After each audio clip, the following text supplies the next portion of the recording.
Fala, prezados, tudo certinho com vocês? Estamos aqui para começar mais uma aula hoje de geografia. Hoje a gente vai tratar, do tema sobre desigualdades socioespaciais, pelo mundo. Então, antes de a gente começar, eu gostaria que vocês compartilhassem esse vídeo, comentassem, dessem o like, o joinha lá, acionasse o sininho do YouTube para receber as notificações das próximas aulas nossas, E vamos lá, vamos começar, Bom, a gente viu em aulas anteriores, que o mundo ele tem uma divisão, atual em norte e sul, e essa divisão não corresponde exatamente à linha do Equador, mas é uma divisão que está relacionada a países desenvolvidos e países em desenvolvimento, Então vamos lá.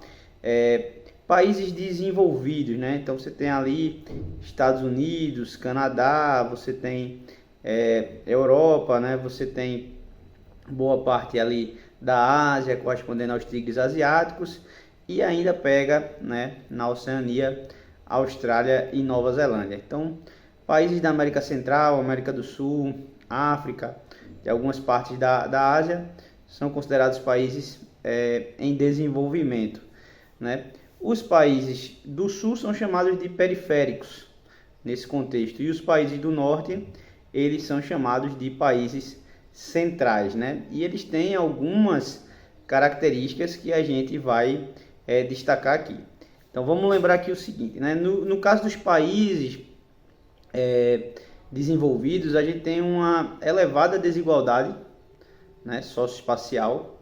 A gente tem dependência econômica e tecnológica, tá certo? Dos países centrais, baixa ou média qualidade de vida, são exportadores, países exportadores de matéria-prima, E tem as filiais das grandes transnacionais, Então, funciona como filial, A característica do desenvolvido é a sede das grandes transnacionais, E no subdesenvolvido ou em desenvolvimento, que é o termo mais correto, a gente vai ter as filiais das grandes transnacionais, No caso dos países desenvolvidos, a gente vai ter características como alto crescimento econômico, alta qualidade de vida, industrialização avançada, exportador de alta tecnologia.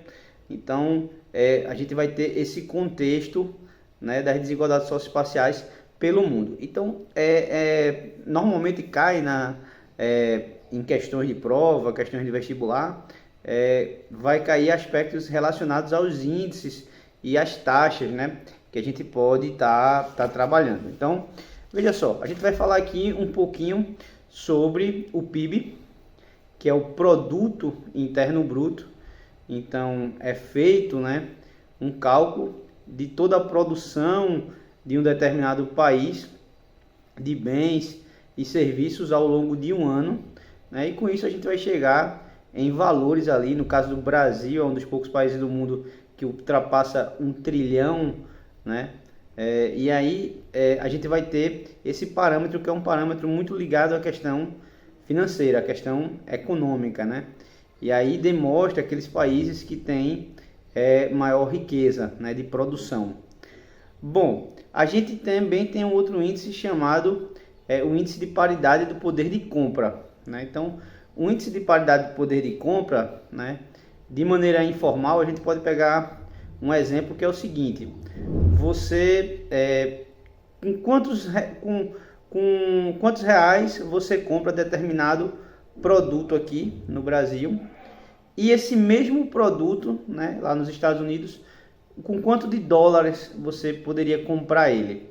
Aí você volta aqui para o Brasil, transforma esse real em dólar, e aí você vê se você precisaria de mais dólares ou menos dólares para comprar esse mesmo produto nos Estados Unidos, Com isso a gente vai ter a paridade do poder de compra, Porque os preços dos produtos e serviços em diferentes países são diferentes. Então, se eu viajo com uma certa quantidade de reais aqui do Brasil e chego lá nos Estados Unidos, eu vou ter que ir numa empresa de câmbio, converter a moeda, e nesse momento que a gente vai realmente verificar na prática a paridade do poder de compra. Bom, um outro índice que é bastante trabalhado é o IDH, o Índice de Desenvolvimento Humano, que vai trabalhar alguns parâmetros, né? O IDH ele foi pensado justamente para a gente não se apegar tanto apenas ao aspecto econômico, né, ao aspecto financeiro. Porém, ele vai, para isso, utilizar também o PIB, né, o Produto Interno Bruto. Vai pegar esse Produto Interno Bruto, dividir pela quantidade de cabeças e vai chegar no PIB per capita. Então, vai ter esse primeiro parâmetro, né? O segundo parâmetro é um parâmetro ligado à educação, né? Então, vai pegar as taxas de analfabetismo, né? E o tempo médio que uma pessoa passa na escola. E aí ele tem esse outro parâmetro educacional. E um terceiro parâmetro também utilizado é o parâmetro da saúde, né? Um índice de mortalidade infantil, um índice de a expectativa de vida daquela população. Então, expectativa de vida, índice de mortalidade infantil ligado à saúde, tempo médio na escola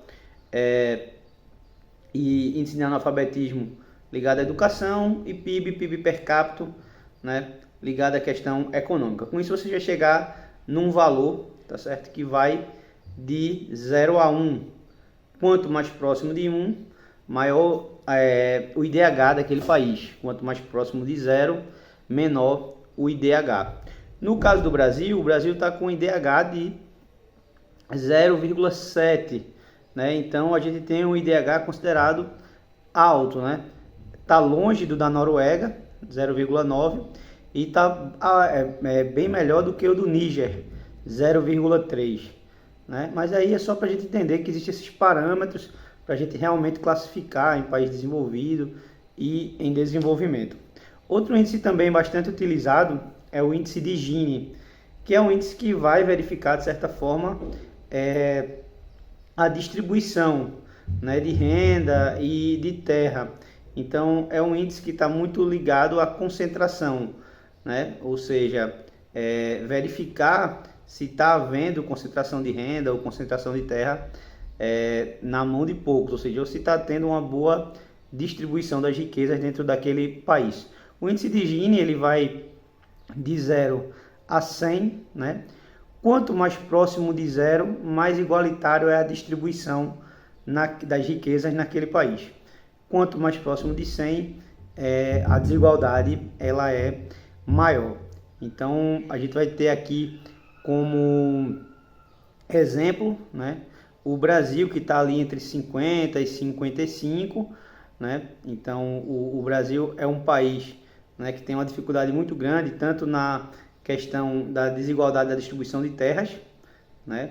Dificuldades nessa que a gente vai trabalhar depois em geografia agrária, mas a gente está, ao longo das últimas décadas, melhorando nesse aspecto. Às vezes a gente dá uma avançada, às vezes dá uma freada, mas a gente está melhorando, né? A gente está dentro dos países em desenvolvimento, né?